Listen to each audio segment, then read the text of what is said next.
Welcome to the Inky Podcast. I'm Michel Young, and I've got my special guest here, Dave Baggett. Dave, how you doing today? Great. How are you doing? It's great to be here. I'm doing fantastic as well. Yeah, it's great to be here. So, Dave, we're here. We're introducing the podcast as well as kind of introducing the whole concept of phishing. So, what is phishing? If you can kind of condense it into a very quick statement.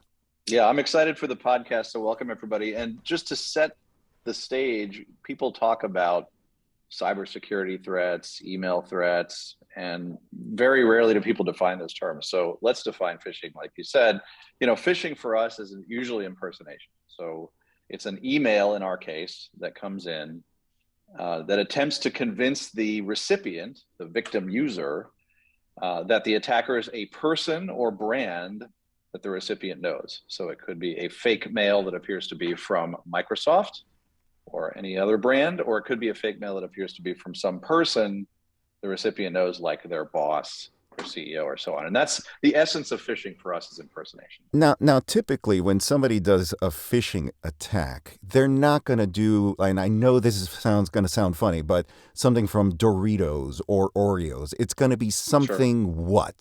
What is it going to be? Well, it's going to be an authoritative brand in the case of a brand, and also a brand that has a reason to ask the victim to do something sensitive.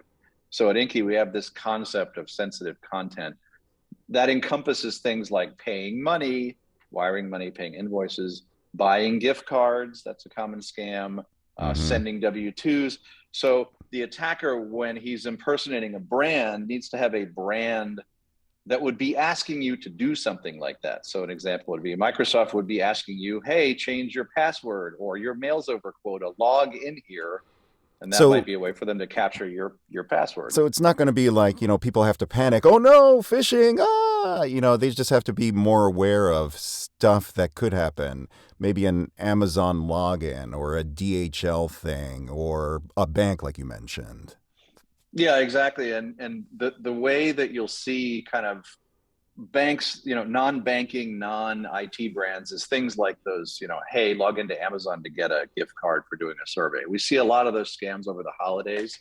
And those are really the main case where you'll see kind of consumer brands. Most of these brand impersonations are, banks, insurance companies, that sort of thing. And so, yeah, there's no reason to completely freak out and panic when you get a mail.